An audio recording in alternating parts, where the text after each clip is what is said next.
Ju përshëndes nga lajmet e orës 15 në Top Channel. Kryeministri Edi Rama ndodhet për vizitë zyrtare në Izrael e së bashku me homologu Netanyahu ka deklaruar bashkëpunimin e ngushtë mes dy vendeve.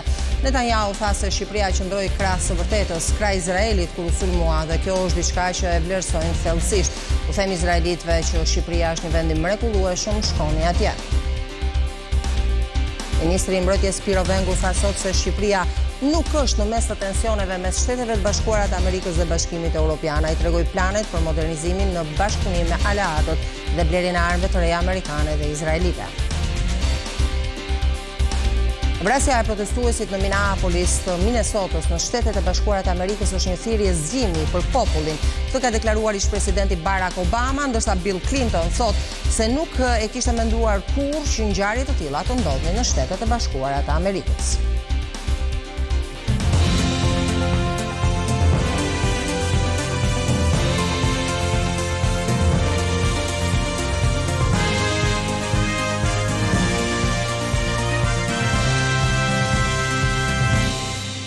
Ndalemi mëngjesisht me zhvillimet e ditës. Vizita e zyrtare e kryeministrit Edi Rama në Izrael shënon një kapitull të ri të fortë politik, diplomatik dhe të sigurisë mes dy vendeve. I pritur në Jeruzalem nga kryeministri Benjamin Netanyahu, Rama ka marrë vlerësime publike për qëndrimin e Shqipërisë krah Izraelit pas sulmeve terroriste, ndërkohë që u konfirmua edhe thellimi i bashkëpunimit ekonomik, ushtarak dhe i inteligjencës, me referenca të drejtpërdrejta ndaj Holokaustit, sulmeve të 7 tetorit dhe planit të paqes për Gazën. Takimi e pozicionon Shqipërinë si një aleat aktiv në një nga dosjet më të ndjeshme globale. Kryeministri i Izraelit Benjamin Netanyahu priti homologun shqiptar Edi Rama bashkë me delegacionin që e shoqëronte në këtë vizitë zyrtare traditore.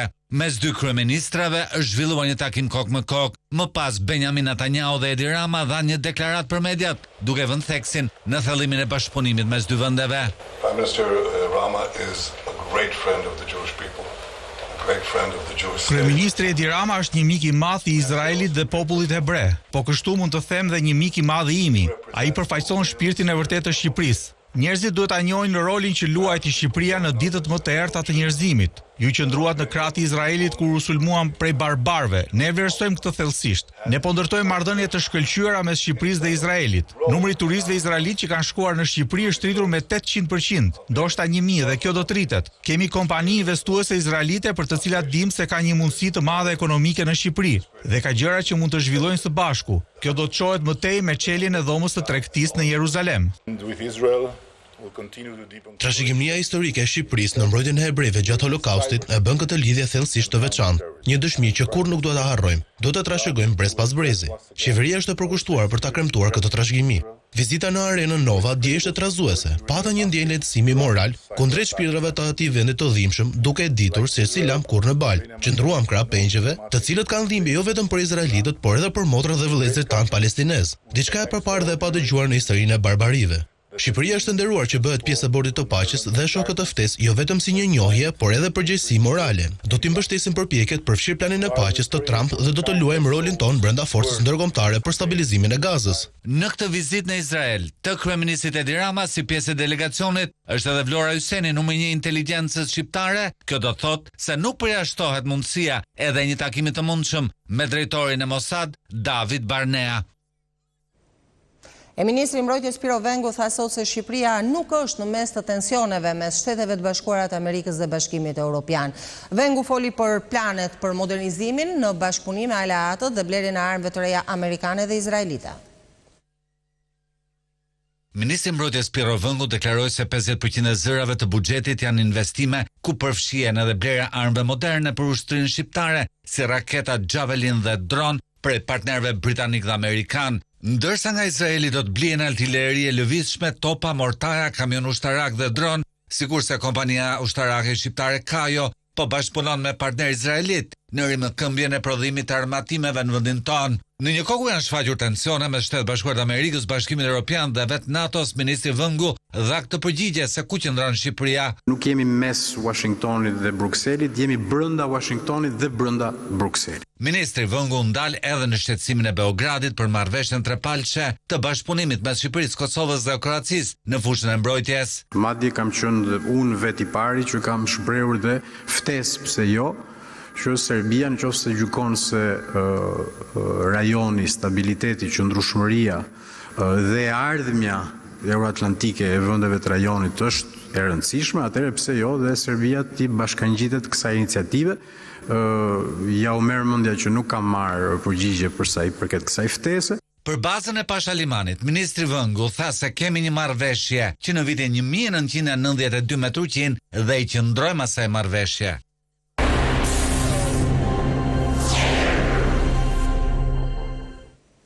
Ndalimi në zhvillimet e kronikës, një aksident i rënd rrugor është shënuar në aksin Kabash Poroçan në territorin e bashkisë Gramshit pranë fshatit Bardhan. Sipas informacioneve paraprake, një mjet tip kamion ka dalë nga rruga dhe ka rënë në humner duke shkaktuar pasoja tragjike.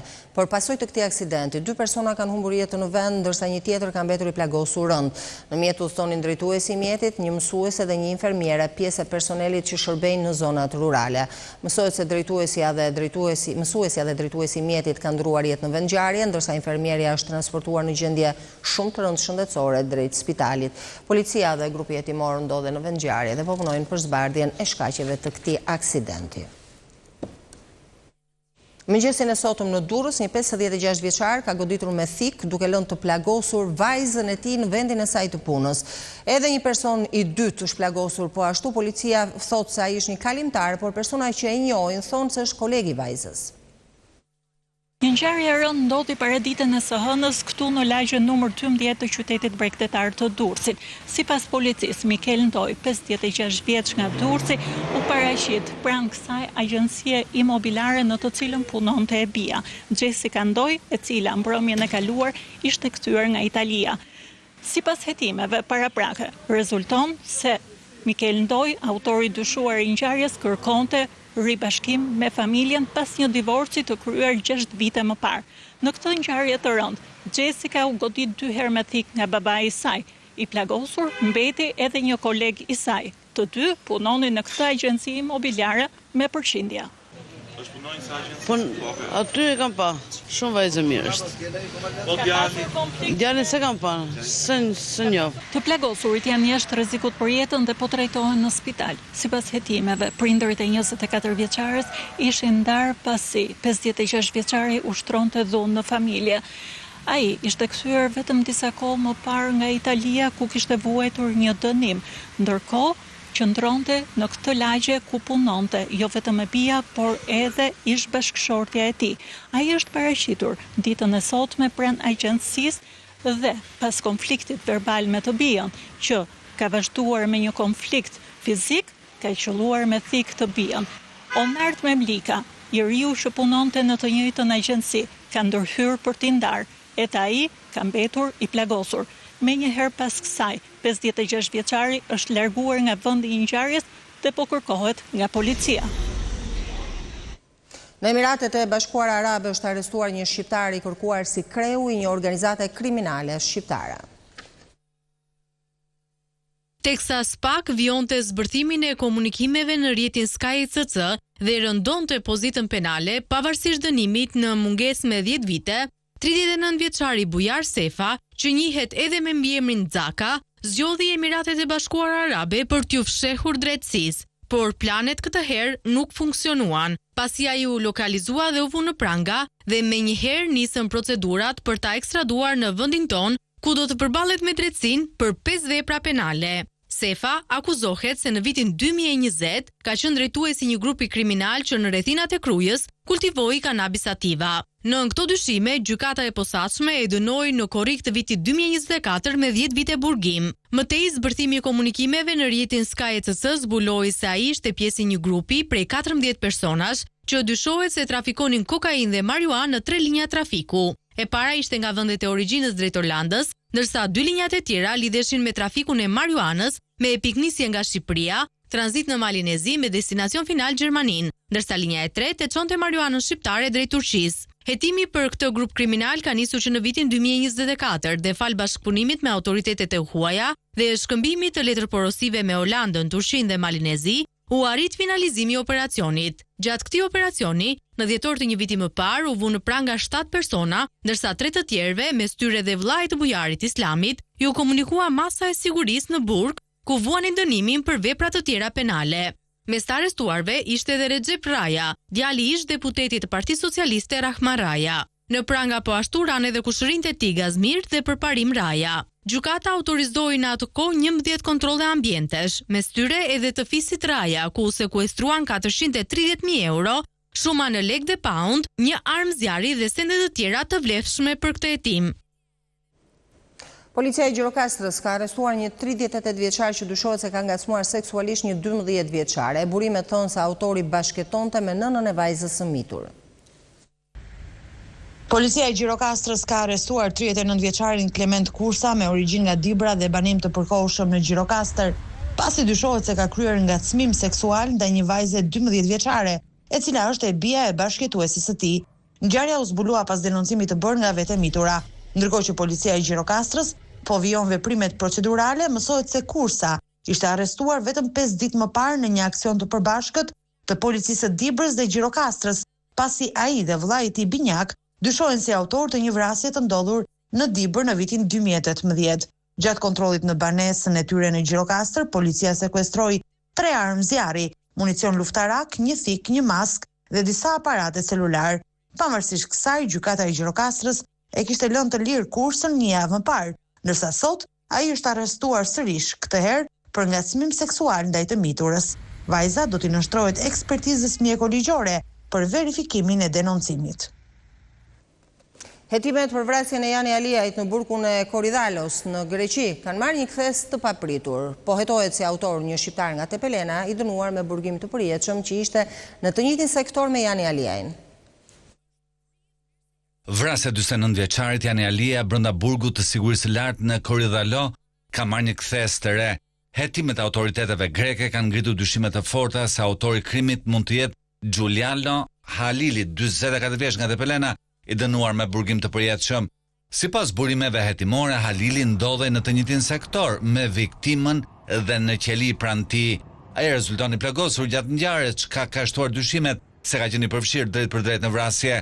Fillimisht përgjegjësinë për krimin e mori përsipër një burgosur grek, 27 vjeçari Christos Vardhuniotis, i cili ju dorëzua policisë duke deklaruar se ai ishte autori.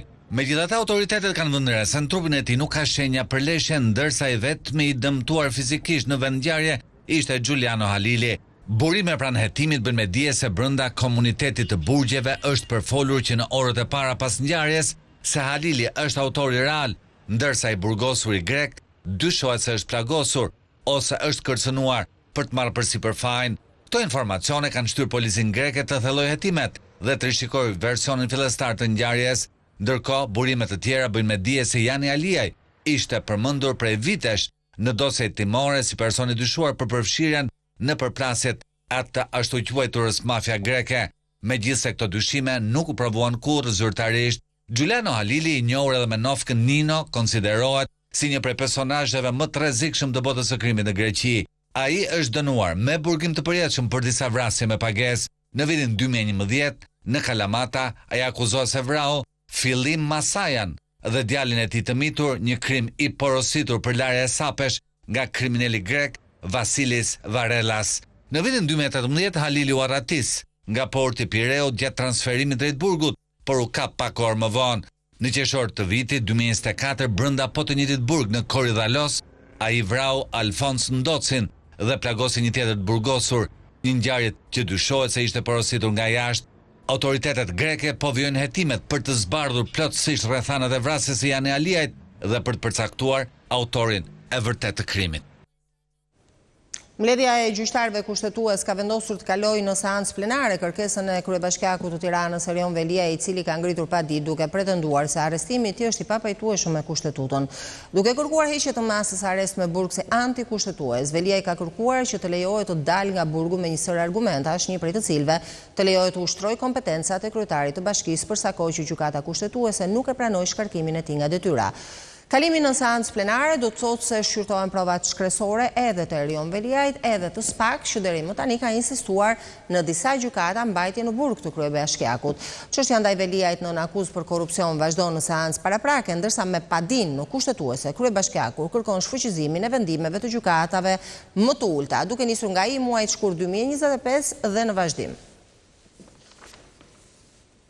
E viti ri gjyqësor ka nisur me mesazhe të forta dhe me shqetësime të hapura nga institucionet e drejtësisë. Në ceremoninë zyrtare, ku mblodhen aktorët kryesorë të sistemit të drejtësisë, përfaqësues ndërkombëtar, si dhe presidenti, u ngritën probleme të vjetra që vijojnë të rëndojnë në reformën në drejtësi, siç janë vakancat në gjykata dhe në prokurori, mbivendosja e kompetencave mes institucioneve dhe mbi të gjitha një backlog prej 140.000 çështjesh që vijon të përkthehet në pritje të gjata dhe humbje besimi nga qytetarët. Kryeprokurori Spak Lodian Brau foli me prezencën e tij në ceremoninë e vitit të ri gjyqësor, që bëri bashkë aktorët e drejtësisë, ndërkombëtarët dhe presidentin e vendit. Ndërsa shefi Spak veshur me tunikën e prokurorit ndoqi aktivitetin, prokurori përgjithshëm Olsian Çela në mungesë të tij i dha mesazhet përmes zëvendës kryeprokurorit Arqilea Koça. Qëndrimi i organit qendror të akuzës ngre shqetësimin për mbivendosje kompetencash me Këshillin e Lartë të Prokurorisë dhe për këtë u kërkua ndarje kufinç të qartë përmes ligjit. Ka ndodhur për disa përmirësime në lidhje me qartësimin e fushave të përgjegjësisë së Këshillit të Lartë të Prokurorisë dhe Prokurorit të Përgjithshëm. Në këtë kontekst dhe fushave dhe mënyrës së bashkëpunimit dhe ndërveprimit mes tyre, duke qenë se sipas kuadrit ligjor në fuqi ka një rol e përgjegjësi në administrimin e sistemit prokurorisë. Në një drejtësi që gjendet në vitin e 10 të reformës, ku vijojnë vakancat në gjykata dhe në prokurori, presidenti i vendit ka vlerësimin e tij. Jo çdo gjë varet nga ju. Disa i kanë dorë të zgjidhë qeveria, e ca më shumë parlamenti. Por ato që janë në dorën tuaj janë të rëndësishme, janë themelore për mbarvajtjen e sistemit dhe të reformës në drejtësi. Për të gjithë është e qartë se drejtësia ka disa elementë vlerësues si cilësia e vendimeve gjyqësore, solemniteti në gjykim, shpejtësia në gjykim, kuptueshmëria dhe qartësia e vendimeve, zbardhja e tyre në një kohë sa më të shpejtë për t'u ekzekutuar, etj. Por mbi të gjitha merr përparësi absolute besimi i publikut te drejtësia. Por si do t'i kthejë drejtësisë besimi i humbur i publikut, kur problemi i parë që qytetarët kanë është backlogu prej gati 140.000 çështje. Por, pavarësisht përpjekjeve, vonesat në gjykim mbeten ende një plagë e dhimbshme për qytetarët. Çdo çështje e patrajtuar përbën një të drejtë të mohuar. Zvarritjet procedurale, qartësia e vendimeve, koha e gjatë që merr shqyrtimi i dosjeve dhe zbardhja me vonesë e vendimeve perceptojnë të qytetarët impaktin negativ për sistemin e drejtësisë. Megjithatë, pavarësisht apeleve të shumta, stoku i dosjeve mbetet në fakt një problem ende i pasgjidhur, që shqipruar ndryshe do të thotë mira qytetar që presin në radhë drejtësinë. Për Top Channel, Anila Hoxha. Ky është Top Channel. Vlora ka lënë pas orë të vështira me zjarre dhe me stuhi ere, ndërkohë që ditën e sotme ka probleme me ujrat që kanë hyrë në disa shtëpi sepse hidrovori nuk punon, është i bllokuar nga mbetja urbane. Reshit e shiut me intensitet deri mesatar, të rëna mbrëmjen e djeshme dhe gjatë orëve të para të ditës së sotme, kanë bërë që niveli i ujit në kanalet të qytetit të Vlorës të rritet ndjeshëm, duke shkaktuar probleme për disa familje që jetojnë pranë hidrovorit në lagjen Kushtrimi. Janë më shumë se 10 banesa në këtë zonë ku uji ka hyrë në oborret e tyre. Banorët shprehen të zhgënjur pasi kjo situatë përsëritet sa herë ka reshje shiu. Gjashtë gjysmë kreta unë, ishte deri tek pjergullat atje, të rrushtë. Pastaj më vonë gradualisht ka ardhur, siç e shikoni vetë deri tani. Vit për vit kjo punë është. Nga vjen? Fjal vitin, ja, në kanali. Bie pak shi, bllokohet kanali, na vjen te Baçja, na vjen për shtëpi, varet. Po jemi 10 banesa, siç është rreshti i parë këtu, se po punoj hidrovorin e mbytemi. Nga 4 pompat që ka hidrovori i qytetit, vetëm njëra është aktualisht në funksion, pasi sipas një punonjësi, ato dëmtohen nga mbeturinat. Këtu vajti ky muhabet 30 vjet, keq u bëft. Vetëm arterat i shkatruan. Nëse do bien dhe të rehat, po su mor masa për plerat dhe ato të rehat do prishen, do shkatruan. Reshjet intensive të shiut këtë fillim janari krijuan përmbytje të shumta në Vlorë dhe shumë zona të tjera të vendit. E dalg deri në 3 metër kanë qarë argjinaturën detare duke lejuar ujrat e kripura të depërtojnë në lagunën e Karavastas dhe në tokat përreth. Erozioni po përparon me shpejtësi duke kërcënuar biznese turistike dhe zonat banuara. Kjo e hënë ka sjellë dëme të rënda në vijën bregdetare të Adriatikut, në zonën e Divjakës, ku argjinatura detare është qarë si pasojë e motit ekstrem. Erat e forta deri në 8 ball krijuan dallg që arritën deri në 3 metra lartësi. Duke ka përcyer argjinaturën, dhe duke shkaktuar shembjen e saj. Mbi 70 metra argjinatur anore janë ngërryer dhe shkatruar nga forca e detit, ndërsa ujërat e kripura kanë vërshuar drejt lagunës së Karavastas dhe tokave bujqësore në zonën e Bedatit. Sipas specialistëve, situata u krijua pasi dallgët e mëngjesit ka përcyer lartësinë mbrojtëse të argjinaturës, edhe pse investimet në këtë argjinatur janë kryer 4 herë, duke u spostuar gradualisht drejt tokës lagunore, deti ka vijuar të përparojë, duke shkatëruar gjithçka përpara. Problemi i argjinaturave është se në të gjithë zonën deri në Bedat hyn ujërat e kripura që nuk janë të mira për tokat bujqësore dhe me anë të hidrovorit ne po i marrim nivelet minimale që ato mos të deportojnë në këto zonat me bujqësi dhe tokat të mbjellura me grur, jonç e tjera dhe me marrjen e kësaj atëherë ajo do të ndërpritet dhe hidrovori do të punojë normalisht. Pasojat janë të rënda dhe për bizneset e zonës. Sipas tyre deti ka marrë rreth 1800 metra tokë, duke krijuar vështirësi serioze për zhvillimin e aktivitetit turistik. Sipërmarrësit paralajmërojnë se nëse nuk ndërhyhet me investime nga shteti, ujërat detare nuk po zhdukin vetëm plazhin dhe lagunën, por po i afrohen gjithnjë më shumë zonës së banuar të Bedatit. Këtu është një fenomen që 80% të vitit këtu ka vetëm jug. Kështu që duhet një investim se s'bën urgjent. Për mendimin tim është urgjent se po zhduken lagunat. Sipas saj erozioni detar mbi 1800 metra të vijës së plazhit në zonën e Bedatit janë zhdukur. Deti ka përparuar drejt lagunës së Karavastas, duke u bashkuar me të dhe duke ndryshuar ndjeshëm hartën natyrore të zonës. Gati një muaj pas përmbytjeve që goditën disa bashki të vendit, qeveria ende nuk ka një faturë zyrtare të dëmeve, pavarësisht ndikimit të madh në banesa, në bujqësi dhe në blegtori. Banorët ankohen se inspektimet në teren nuk kanë përfunduar ende dhe kompensimet mungojnë, ndërsa Ministria e Financave pranon se vlerësimit janë ende në proces.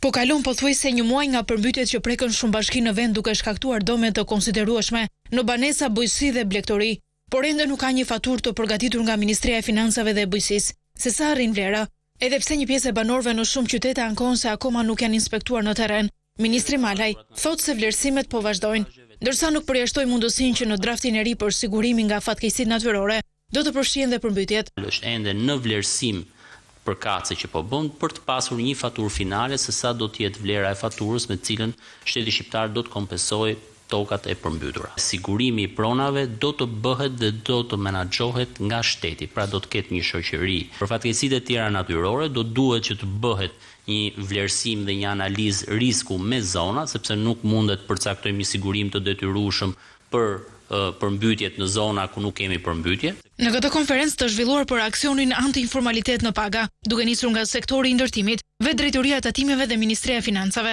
pranojnë se një numër i ulët i bizneseve janë bindur duke treguar mungesën e efektivitetit të masave aktuale. Pas njoftimit për grev nga shoqata e kamionistëve të Maqedonisë së Veriut kundër sistemit të ri të hyrjeve dhe daljeve në zonën Schengen, kalimi i kamionëve në kufi është i bllokuar. Pas njoftimit nga shoqata e kamionistëve të Maqedonisë së Veriut për zhvillimin e një greve për ndalimin e lëvizjes së mjeteve të transportit të mallrave drejt disa vendeve të Ballkanit Perëndimor dhe Bashkimit Evropian, situata në doganën e Qafthanës ka qenë relativisht e qetë. Në pikën kufitare prej mesnatës janë regjistruar vetëm disa hyrje sporadike të kamionëve. Sipas të dhënave, mjetet që kanë kaluar kufirin kanë kryer procedurat doganore në të dyja pikat, dhe më pas janë kontrolluar përmes skanerit pa krijuar vonesa apo grumbullime të mëdha. Shkak për protestën është sistemi i ri i hyrje-daljes në vendet e zonës Schengen, i cili kufizon qëndrimin e shoferëve të kamionëve nga Ballkani Perëndimor. Greva është parashikuar të zgjasë deri në një javë nga ana e transportuesve nga Maqedonia e Veriut dhe përfshin pikat kufitare me Shqipërinë, Bullgarinë, Greqinë dhe Kosovë.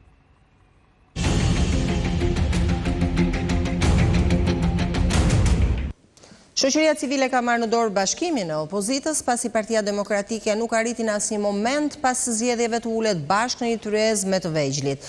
Një grup i shoqërisë civile me qëndrim opozitar ka vendosur të nisë takimet me forcat e djatha për të negociuar organizimin e një tryeze politike për arritjen e një marrëveshjeje. Sali Berisha dështoi të afrojë rreth vetes Lapajn, Shehajn dhe Qorin, por idetë se si bashkohen të gjitha rrymat opozitare rreth një fronti nuk mungojnë. Ish këshilltari i tij në kohën kur ishte kryeministër beson se ka gjetur formulën e bashkëpunimit. Ermal Hasimja, bashkë me një grup intelektualësh, u vetë ofrua për të lehtësuar dialogun opozitar. Hapi I parë është krijimi I një forumi diskutimi jashtë oborreve të partive politike. Opozita është e shpërndar në drejtime të ndryshme, pjesë të kohës në konflikt me veten e vet, ndërkohë që qeverisja është ajo që është. Është më e vështirë për parti politike të shkojnë nëpër tryezat e njëri tjetrit, sesa të vinë pasaj një tryezë të organizuar nga njerëz pasaj që janë të pavarur nga partitë politike. Themeluesit e nismës propozojnë që shtyllat e bashkëpunimit të jenë mbështetja për drejtësinë dhe një kod I ri elektoral. Opozitarët bashkë me ndasit ideologjike duhet të hedhin pas mëritë e vjetra dhe të nisin llogarit. Do thënë, nëse ne do të kishim supozojmë një proporcional kombëtar sot, parti si ajo e Shqipëria bëhet ose mundësia do të kishin 7, 8, 9, 10 deputet. Thjesht nëse do të kishte një kod I tillë. A është në interesin e tyre që ndodhi kjo gjë? Po.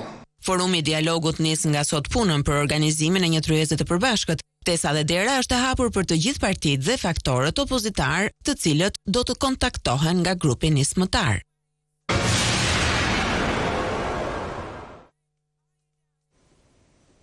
Vrasja e protestuesit në Minneapolis të Minnesotës në Shtetet e Bashkuara të Amerikës është një thirrje zgjimi për popullin. Këtë ka deklaruar ish-presidenti Barack Obama, ndërsa ish-presidenti Bill Clinton thotë se nuk e kishte menduar kurrë që ngjarje të tilla të ndodhnin në Amerikë. Dy ish-president demokrati dënuan nash për ngjarjet në Minneapolis duke e cituar vrasjen e 37 vjeçarit Alex Preti si një moment kyç që kërkon reagim dhe angazhim qytetar nga të gjithë amerikanët. Ish-presidenti Barack Obama dhe ish-zonja e parë Michelle Obama e përshkruan vdekjen e infermierit si një tragjedi që të thyen zemrën. Kjo duhet të shërbejë si thirrje zgjimi për çdo qytetar, pavarësisht bindjeve politike, në një kohë kur shumë nga vlerat themelore të kombit amerikan po vjen në rrezik theksojnë në mesazhin e tyre. Barack dhe Michelle Obama kritikuan ashpër taktikat e paprecedenta të përdorura nga Departamenti I Sigurisë Kombëtare, duke evidentuar indinjatën e gjerë publike ndaj veprimeve të agjentëve të ICE, të cilët sipas tyre kanë vepruar pa llogaridhënie dhe me metoda që duken të destinuara për të mbjellë friksim, për të provokuar dhe për të rrezikuar banorët e një qyteti të madh amerikan. Në vend që të disiplinojë dhe të vendosë përgjegjësi mbi agjentët e dërguar në terren, presidenti dhe zyrtarë të tjerë të administratës aktuale po kontribuojnë në përshkallëzimin e gjendjes, duke ofruar shpjegime publike për të shtënat ndaj Alex Pretit dhe Rene Good, që nuk mbështeten në hetime serioze dhe bien ndesh me provat filmike të disponueshme, kanë nënvizuar më tej ata, ndërsa I bën thirrje amerikanëve të frymëzohen kudo që janë nga protestat paqësore në Minneapolis. Për ngjarjet ka reaguar edhe ish-presidenti Bill Clinton, I cili tha se qytetarë përfshirë edhe fëmijë janë rrëmbyer nga shtëpitë e tyre, nga vendet e punës dhe nëpër rrugë nga agent federal të maskuar. Clinton e cilsoi situatën si të papranueshme dhe akuzoi autoritetet për mashtrim të opinionit publik dhe për nxitjen e taktikave gjithmonë më agresive, duke përfshirë këtu pengimin e hetimeve nga autoritetet lokale. Ai e cilsoi këtë moment si një pikthese historike dhe paralajmëroi se heqja dorë nga lirit pas 250 vitesh demokraci mund të ketë pasoja të pakthyeshme. Varet nga secili prej nesh, tha Clinton, që të ngrihemi të flasim dhe të tregojmë se ky vend ende I përket popullit. Në ditën ndërkombëtare të përkujtimit të Holokaustit të rinj, përfaqësues institucionesh dhe diplomat u mblodhën për të kujtuar miliona viktimat e nazizmit dhe për të reflektuar mbi rreziqet e urrëties dhe të intolerancës. Aktiviteti ka sjellë në vëmendje rolin unik të Shqipërisë gjatë luftës së dytë botërore, si vendi vetëm në Europë që nuk dorëzoi asnjë hebre duke I mbrojtur ata në shtëpitë e shqiptarëve.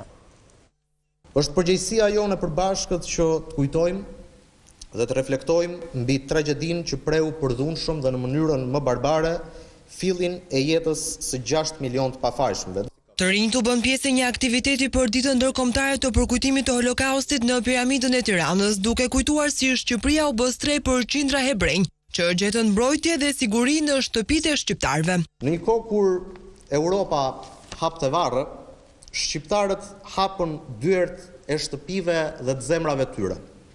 Për të bërë kësaj I vetmi vend I botës në të cilin as edhe një hebrej vetëm nuk ju dorëzua makinerisë sëllatarshme të vrasjeve masive. Albania remains a unique shining. Shqipëria mbetet shembull që dëshmon se gjithçka mund kishte që ndryshe nga pjesa tjetër e Europës, hebrejtë e Shqipërisë u shpëtuan nga përndjekja dhe u mbajtën të sigurt gjatë luftës. Populli shqiptar zgjodhi të shpëtonte jetë pafajshme duke rrezikuar edhe jetën e tyre. Këtë nuk do ta harrojmë kurrë. Për të pranishmet, kjo ditë përkujtimore është dhe një paralajmërim nga rreziku i urrëties, intolerancës, racizmit dhe paragjykimit. Holokausti nuk filloi me një dhomë gazi.